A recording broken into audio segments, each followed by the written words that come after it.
So I believe the Torah approach will open a lot of doors in Islam, on a Muslim. So, well, basic idea is behind it is like when we are called to be witness. We are like, we deliver the mail.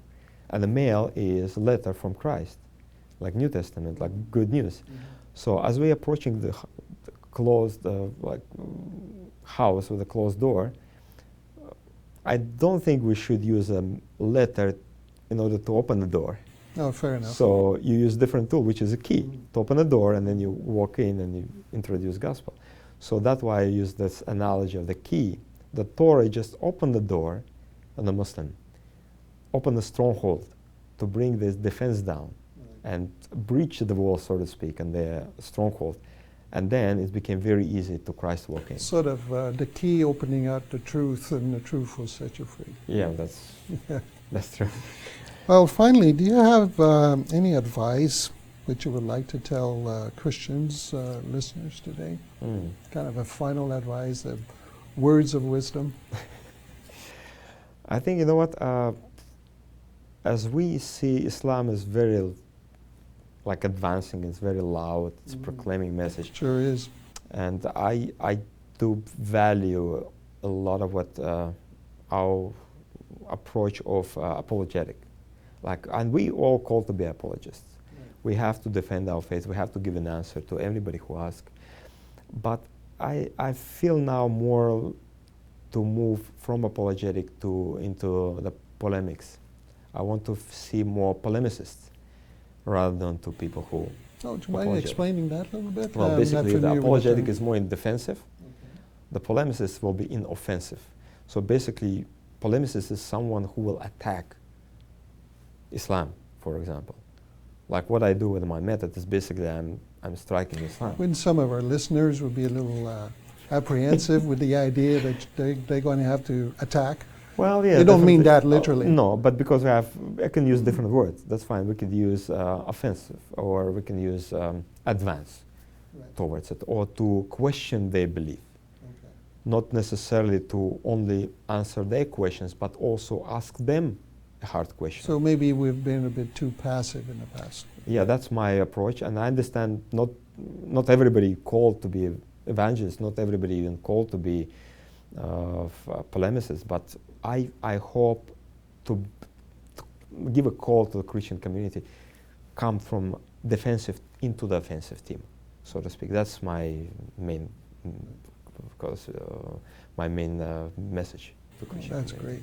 Alex, it's been a real great pleasure, and I'm sure the listeners will be excited to be able to have these new tools at their disposal to be able to reach their Muslim friends. So glad that you came, and all the best to you. Thank you very much. Okay, bye.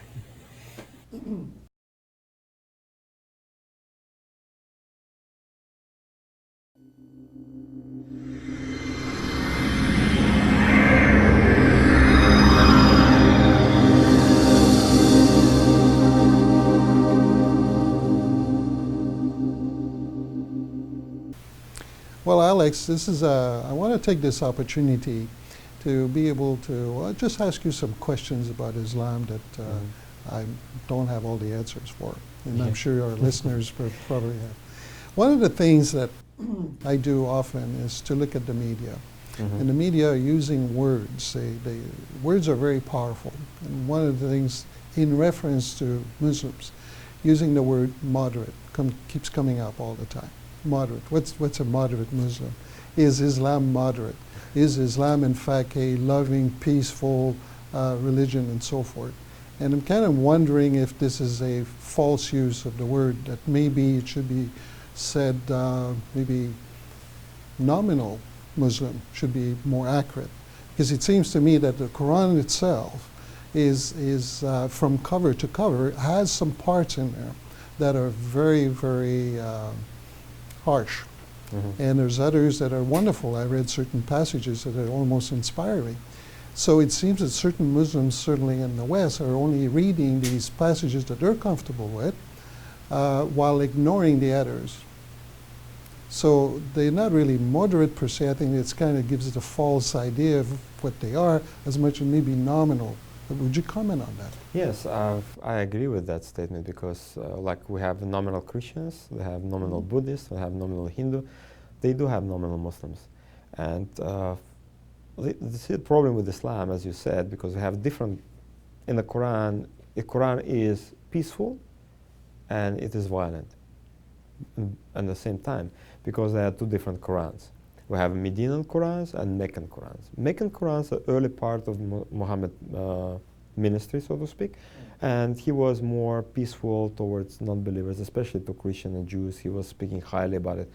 Now, if we say that Quran was produced by Muhammad, because he said that's not my word, it's the word of God, or Allah, he called it, but that's why I'm using that kind of idea that Muhammad used in the word. Like, I think it is maybe 50-50. So some of the words from the Quran being inspired by Allah, and we talk about who Allah is, and maybe 50% inspired by Muhammad himself. So in the first part of Meccan Quran, it's peaceful, it's nice, it's more peaceful than anything else. It's even about speaking about unbelievers, the kafirs or polities in Arabia. They're more like, oh, you will pay in hell eventually when Allah will judge you. So come to Allah. Come to believe in only one Allah, not many, and Allah one of them. But as Muhammad was forced to flee to Medina, completely different Muhammad appeared to the scene, and different Quran came. The Quran became more violent. So now it's not only kafir will pay in afterlife, but kafir will pay in this life as well. And Muhammad basically seeing suffering of his own group of Muslims who immigrate from Mecca to Medina, try to, they don't have welfare system at that time, so they struggle financially. So he encouraged them. And what next happened, he set up the raids against the Meccan caravan, because Meccans, as soon as they just, get rid of the Muhammad, they forgot about him. That it seems like they completely forgot about him. Okay, this is the troublemaker gone, let's keep doing our business. Guess what? Muhammad reminded them about himself by staging raid after raid after raid. It's only 8 raids was successful. So 7 raids were nothing. They couldn't do anything. Finally, in one raid, they killed one person. They took one person captive eventually and let the one escape and spoil goods. And plus, different accounts, Muhammad was at least involved in 29 raids and battles himself. So became more political figure. He became more religious, more than religious leader. He became more political figure. And he started consolidating power, and he became a warlord. And he was very successful in doing that. Eventually, he conquered the Mecca years later. So you see the two different Qurans. And the Muslims, nominal Muslims, will say, well, we don't like that Quran in Medina. But because we have such beautiful verses, let's say, no compulsion on religion. Everybody Can a Muslim just pick and choose like that? Yeah, basically, yes. That's what they do. Well, I know that's what they do over here, yeah, in the West.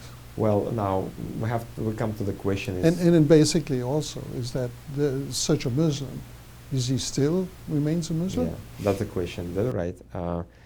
Question is, what make Muslim a Muslim? What make a person a Muslim? It's that one thing you have to do in order to be Muslim and please Allah. It's to say Shahada, which is you say there is no God but Allah in Arabic, and you testify that, and you testify that Muhammad is the messenger of Allah. That phrase will bring you to Islam. That phrase will reconcile you and Allah. Because of that, if you believe in it and say it in public in front of other Muslims, or at least one or two, will seal your faith in Islam, seal your destiny with Allah. Now, if you remain faithful and you die Muslim, believing in what these words you said before, you will end up in paradise regardless. There is eternal security in Islam, and the hadith, in many hadiths, Muhammad speaking clearly about any Muslim who believe in one Allah and that Muhammad is his messenger will end up in paradise. But many will go through the hell, like a detour, like purgatory. Purgatory, exactly. Right. So that's the idea is, but every single Muslim eventually will end up in paradise. But what they're afraid to go through hell. They rather to go to paradise directly. In that case, there's only one remedy to make sure you go directly to paradise without detouring. And that's jihad, if you die in jihad. Oh, I see. Well, that clarifies a few things. Yeah. Okay. One of the things that we didn't mention before, say one of my Muslim friends comes and views the videos and he's quite touched and basically reflects upon his own faith and makes a decision to basically go away from the faith. Mm-hmm. Would that create a problem with his family? It's not like if you're a secular and you suddenly decide to accept Jesus Christ as your Lord and Savior. Is it deeply embedded in his faith that leaving Islam is really difficult to do? Yes, it is. It's in many countries a dangerous thing to do. And I know stories, and probably you heard some stories as well, and you can go on the internet and hear the stories about people get killed because they became Christian. Even here in the West that can happen? Well, in the West I think it happened a couple of times, but not often. They have more freedom here. Yeah, they have more freedom, and it will be punishable, so the people rarely do that. I mean, we have a case in Canada, I think it was last year. Girls were killed, drowned in a car by father because, I don't think they changed religion, but they became more secular in a sense. And it was an honor-shame situation in the family. Yes. So the father dealt with it. I believe this is the case we're talking about. Is actually 4 people, that three daughters and his second wife, or first wife. Yeah, I guess so. So in reality, is if you go to the Quran and the Hadith, you will see verses when it said, if somebody who accepts Islam decided to leave Islam or left Islam, he should be killed. So we have these verses as well to support the idea. That's why Muslims have no problem to actually execute of this kind of capital punishment of those who renegade, because you don't have moral problem anymore for killing people, because that's a command from Allah. And if you believe in Allah, you better do what Allah said. So I guess at this point, if a Muslim sees this video, he's touched, he decides to convert to Christianity, then and only then you present the so-called traditional gospel. Well, take them to church or call you. Well, that's a tough question. I mean, I don't think there's any specific answer to that, because Christ bringing, saving people from Islam in big numbers. I know. I know of dozens of ex-Muslims. Right. I might not know by their real names because they changed the names out of being protect their own community and their own families from the community. But they have been very strong Christians, and God used different methods to bring them in. So, anything else you want to add to that we didn't talk about so far? Well, I think it's one of the concept that I heard a lot when Muslims said, "Well, we are Muslims; we submit to Allah," and they call us Christians. And the reason we call ourselves Christian because we follow Christ. Yet we believe in God and we follow God, but we specifically follow Christ because we've been told in the gospel to have a Christ as example. Now, that's very interesting, because when sometimes when you try to ask Muslim or tell Muslim that he is or she is a Muhammadan, or like you follow Muhammad in that sense, he or she will be very upset with you, because no, we are Muslim, we submit to Allah. But in reality, in the Quran many times and in the Hadith a lot, it's said then people must follow the Muhammad, and Muhammad is a perfect example. So indeed, if we are called Christians, they should be called Muhammadans. So in that kind of parallel. So subsequently then, someone who doesn't follow Muhammad, he's a kafir. Okay, but I'm back to that original question then. Can they justifiably say that they're Muslims? Well, I mean, if you don't follow Muhammad. Oh, in fully, yeah, definitely. I think because, as I said before, in order for you to be Muslim and remain Muslim, all you have to believe in Allah and Muhammad as a prophet. It doesn't say you have to do everything what Muhammad did and follow everything for the core, right? Fair, okay. Now you were mentioning that there's 2 Quran. There's 2 actual existing Quran. So do you want to elaborate on that? Yeah, as to what you mean? Of course, the Quran we have, it's come from Surah 1, 2, and etc. 214 surahs. And it sounds like, except the first one is the opening surah, surah to Al-Baqarah, the cow, is the longest surah, and then it goes to the shorter, into the shortest one. But in reality, it's not historical Quran. The way the Quran was revealed, and you can actually go to the Wikipedia, and you can type historical Quran or any Islamic sources, they'll tell you exactly what surahs was given first, what surahs was given last. For example, the last surah was given not 414, it was Surah 9. And yeah, so when we separate Meccan and Medinan surahs, because the Islam teaches two different Qurans within their own community. For us, it's one Quran. It's only one Quran. Yeah. But in reality, there are two Qurans. Now, they have a problem because in one Quran in the Medinan, it speaks about, Meccan Quran, it speaks about no compulsion on religion. In Medinan Quran, it's opposite. It's the key of those who will reject Islam. This is this word that keeps popping up ever so often about abrogation. That's what I'm talking about. Now, we're talking about, like Muslims have a dilemma, what should you use? Right. It's like yin and yang, it's yes or no at the same time, it's black and white at the same time, what are you going to use? So they have this abrogation, rule of abrogation, which is the latest verse about the same subject will abrogate or annul the previous one if it's contradicted, or seemingly contradict. So therefore, if remember I said the last surah is Surah 9. The biggest surah is Surah 9. And if you read this surah, it's violent. It's full of hatred and killing and blood. It called it a surah of the sword. So therefore, if you're a good Muslim, if you know the rule of abrogation, so you're reading the last surah and say, hey, everything else about the compassion or no compulsory in religion or compassion toward the Muslims is abrogated, it's done. Now Allah said, okay, now it's time to go and do that. Right. Jihad. So if you want to please Allah, then you must. Then you must act upon it. Yeah, that's why I'm not blaming. So that Muslims. explains some of what's going on in our news of late, certainly, where even Muslims killing Muslims, and I hear that as well. These so-called Muslims are not really Muslims because look, they're actually killing Muslims, so they can't be Muslims themselves.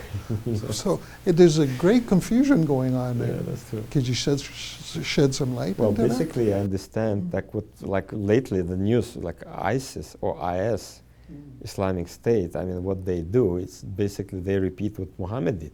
I mean, you have to really study. But why killing Muslims? Well, because some Muslims, you see, the problem is are they the nominals? Well, maybe. Plus, if you realize they're killing a lot of Sunnis, are killing Shia. Oh, okay. Now we have another big problem between two big sects in Islam. They have more than that, but we're talking about Sunni and Shia. When they said, oh, when they finish with the Jews and Christians, we'll look at each other. But they keep doing it in Iraq and Syria as well. So that's in brief. I mean, that kind of behavior, it just shows us, because everybody will justify using the book. Now, sometimes Muslims ask me, why don't Christian, will you condemn Christian by, using the example of Moses dealing with non-believers, or Joshua conquering the land? What's wrong with the Christian not to use